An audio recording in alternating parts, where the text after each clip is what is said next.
Comfortable नहीं हूँ, इसीलिए मैं हिंदी में ही बोलूँगी। लेखिका भी मैं हिंदी की। तो मेरा ये कहना है कि इन लोगों ने बिहार के पिछड़ेपन पर जो वस्तुवादी बातचीत होती है सब इन लोगों ने कहा है, और ये है, ये कारण है। और यहाँ पर बिहार की औरतों के पिछड़ेपन की बात ये कर रही हैं, तो बिहार की औरतें नहीं, पूरे भारत की औरतें पिछड़ी हुई हैं। लेकिन बिहार की औरतों के विषय में आपको लगता है कि कुछ अधिक पिछड़ी हैं, लेकिन मैं कई प्रांतों में गई तो ऐसा मुझे नहीं लगा कि बिहार की औरतें उनसे पिछड़ी हुई हैं। पिछड़ा होने का ये अर्थ नहीं है कि उनके पास बहुत ही शानदार कपड़े पहनने के लिए नहीं हैं, या उनके पास जो अंग्रेजी जैसे मैं नहीं बोलती, तो इस तरह से पिछड़ापन नहीं है। मुझे नहीं लगता है कि बिहार की औरतें दूसरे प्रांतों की औरतों से अधिक पिछड़ी हैं, क्योंकि अगर शायद आप जोड़ें घटाएं देखें तो आपको पता चलेगा कि बिहार की औरतों में शिक्षा का प्रचार प्रसार दूसरे जगह की औरतों से कम नहीं है। लेकिन मैं चूँकि कथाकार हूँ, उपन्यासकार हूँ, और साहित्य भी मैं गांव के ऊपर बेस करके ही लिखती हूँ, क्योंकि मैं गांव में ज़्यादा रहने वाली व्यक्ति हूँ। तो गांव की कुछ वस्तु स्थिति है जिसके विषय में हमारे पूर्व वक्ताओं ने कहा है कि स्कूल किसी समय, मैं उसको अगर दोहराऊंगी तो बात लंबी बेकार होगी। तो जैसे मान लीजिए कि बहुत पहले वाले को छोड़ के, हालांकि कोई भी विकास जो हुआ है वो 47 के बाद से वाला विकास, उसके पहले भी हुआ, लेकिन 47 के बाद वाला जो विकास है उसमें अभी हम वहाँ से शुरू कर रहे हैं जहाँ लालू प्रसाद या नीतीश कुमार आए हैं, अर्थात जो आरक्षण वगैरह जो हुआ उसके बाद के विकास की बात कर रहे हैं। और ठीक है, अभी क्या आप लोग जो यहाँ बैठे हैं उनके लिए वही विकास सामने में। तो उस विकास के बाद सब जगह प्राइमरी स्कूल है, क्योंकि मैं गांव की हूँ तो मैं देख रही हूँ, और मेरा जो अपना गांव है वो अत्यंत पिछड़ा है। उससे ज़्यादा पिछड़ा कोई गांव भारत में शायद वो कारण हम नहीं जानते हैं, क्योंकि अभी भी नाव पर पार करके कुछ दूर हमारे जैसा व्यक्ति जो नहीं चल सकता है वो बैलगाड़ी पर चढ़ के जाता है।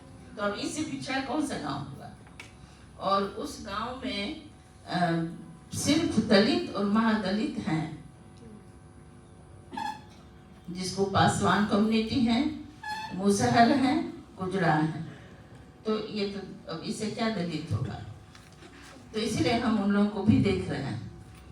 तो लेकिन उस देखने के क्रम में मैंने देखा है कि हर 3-4, अभी मैं 2 महीना पहले गांव से होके आई हूँ, हर 3-4 कोस माइल, 8-10 माइल के बीच में एक प्राइमरी स्कूल है, और वहाँ लड़कियाँ पढ़ती हैं, लड़के भी पढ़ते हैं। वो लोग बकरी भी चराते हैं और खेत का काम भी करते हैं। वो सब करते हुए वो लोग पढ़ते हैं, ऐसा नहीं है। उसमें मिड डे मील खाने के बाद लड़के भाग जाते हैं, लेकिन लड़कियां पढ़ती रहती हैं।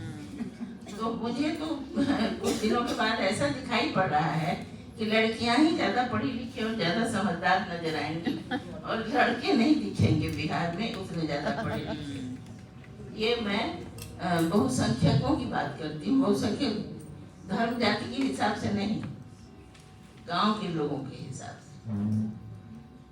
दूसरी बात मैंने देखी है कि प्राइमरी स्कूल तक पढ़ ली, उसके बाद मुझे लगता है कि दूर दूर, बहुत दूर जाकर के एक कोई हाई स्कूल है, जो हाई स्कूल सिर्फ लड़का लड़की दोनों का है, और लड़का लड़की दोनों का को-एड प्राइमरी में भी है और हाई स्कूल भी है।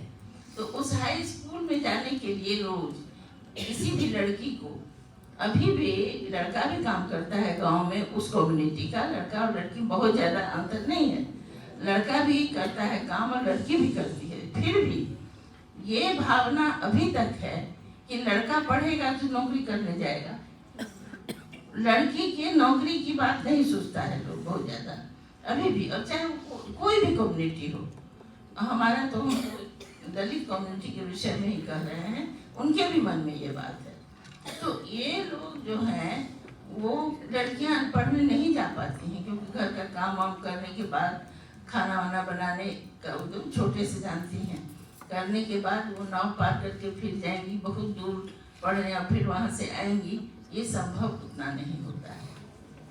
तो कहीं भी प्राइमरी स्कूल बिहार में हुआ, लेकिन सेकेंडरी स्कूल नहीं हुआ है। तो जब शिक्षा की बात आती है तो हम अपने इलाके की बात करते हैं कि सेकेंडरी स्कूल वहाँ पर गांव में दूर दूर तक नहीं है, इसीलिए लड़कियां साक्षर हो गई हैं मगर शिक्षित नहीं हो पा रही हैं। तो ये एक पिछड़ापन का एक बहुत बड़ा कारण है, वो शिक्षित नहीं हो पा रही हैं। अच्छी प्रखर लड़कियां हैं, समझदार हैं, लेकिन वो नहीं हो पा रही हैं। ये हमने देखा है अपने इलाकों में। तो स्त्री की स्थिति जहाँ तक मैं बताती हूँ कि हाँ, मगर मैं चूंकि उच्च जाति की हूँ तो मेरा ससुराल जरूर उच्च जाति के घर में है, गांव में।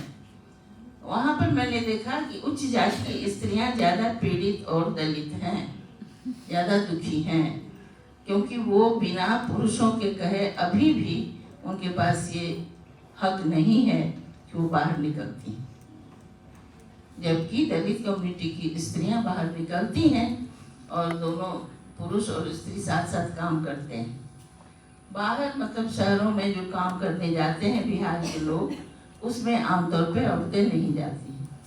तो वहाँ पर देखेंगे आप कि बाढ़ के समय में, हम लोग बाढ़ के इलाके के हैं, बाढ़ के समय में स्त्रियां, बूढ़े और बच्चे रहते हैं गांव में। वो नाव खे करके, नाव चला करके अपने यहाँ के बीमारों को सुदूर अस्पताल में ले जाती हैं। तो सब कुछ इस तरह का काम करती हैं और वो उतनी पीड़ित नहीं, लेकिन अगर अपर कास्ट का गांव है तो वहाँ मर जाएगी और नहीं निकलेगी। तो उनके प्रति हिंसा है। और अभी शराब की भी बात हो रही थी, और शराब के साथ जो बंदी है, बहुत अच्छी बात है जो भी है। तो इस बंदी में और हिंसा, ये दोनों को जोड़ा जा रहा है। तो ठीक है कि वो पीता है, जो तो होश में नहीं रहता है, उसमें पता नहीं कुछ ताकत भी आ जाती होगी और मारता पीटता होगा, वो एक अलग बात है। लेकिन मारपीट की घटना मैंने अपने गांव, जहाँ पर दलित और महादलित हैं, बहुत कम देखी है। औरतों पर हिंसा बहुत नहीं होती। मेरे यहाँ मुसहर कम्युनिटी भी है, लेकिन और मैं ज़्यादातर पटना में भी रहा करती हूँ और यहाँ के मुसहरों को भी देखा है। सुधा बलगीत जी के भी इलाके में मैं उनके भी कारण और ऐसे भी जाती रही, मगर दोनों मुसहरों में पता नहीं कुछ अंतर है। यहाँ के मुसहरों में और वहाँ के मुसहरों में कुछ भीतर से अंतर है। रहन सहन में, भोजन में। हमारे तरफ का मुसहर आश्चर्यजनक रूप से कबीरपंथी बहुत है, और वो लोग गले में कंठी माला पहनता है, और वो लोग कुछ भी नॉनवेज नहीं खाता है, इस तरह का है। वो थोड़ा दूसरे टाइप का है। और काम उनका है मिट्टी भरना और काटना, ज़्यादातर काम यही है। तटबंध वगैरह में मिट्टी भरते और काटते हैं, लेकिन वो अपनी औरतों को मारपीट नहीं करते। हमने ज़्यादातर देखा है। उनके यहाँ पीने पानी का, चूँकि वो कंठी पहनते हैं तो नहीं करते हैं, कुछ इस तरह का उस इलाके का। मेरा ख्याल है कि दिवाकर जी भी उसी थोड़े सा आगे बढ़े हुए इलाके के हैं, तो कुछ अंतर उनको भी लगता हुआ। तो मुझे लगता है कि वहाँ पर नहीं, लेकिन अपर कास्ट वाली जो कम्युनिटी है वहाँ बहुत हिंसा है। औरतों को बहुत अभी भी मारपीट होती है, अभी भी हत्याएं हो जाती हैं, और कोई नहीं जानता है कि कौन औरत किस कारण से मारी गई है। और जो अपर कास्ट है वो महापंडित लोग होते हैं, वो नहीं पीते हैं, वो ताड़ी भी नहीं पीते हैं, और शराब को कौन कहता है। वो तो बड़े ही नैष्ठिक पंडित होते हैं, लेकिन उन्हीं के यहाँ हिंसा ज्यादा होती है। इसीलिए इन दोनों को जोड़ के देखना मेरे लिए ये संभव नहीं हो रहा है कि जो शराब पीता है, दारू पीता है, वही नशा करता है, वही हिंसक होता है। ऐसा मुझे नहीं लगता है देख के, क्योंकि जो पंडित हैं वो क्यों तब हिंसा करते हैं, जिनको कि सब कुछ पता है, वो पूरा वेद पुराण बोलते हैं, और किसी भी वेद पुराण में इस तरह की हिंसा नहीं लिखी हुई है। क्योंकि मैंने उस सबको पढ़ने की कोशिश की है, कहीं ऐसी हिंसा का समर्थन कहीं नहीं है, लेकिन उन लोगों में ज़्यादा है।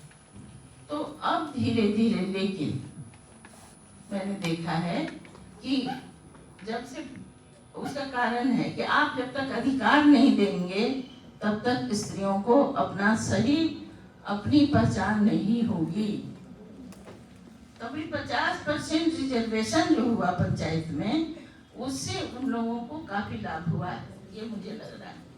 अब कहिएगा, और ये हम भी जानते हैं, आप भी जानते हैं कि स्त्रियां जो हैं उनको सिर्फ आप ऐसे खड़ा कर देते हैं कि पीछे से पुरुष के हाथ में बागडोर रहती है, लेकिन अब धीरे धीरे वो बात नहीं है। वो बागडोर अब बहुत सारी स्त्रियां अपने हाथ में लेने लग गई हैं। आशा जी, क्योंकि आपका फील्ड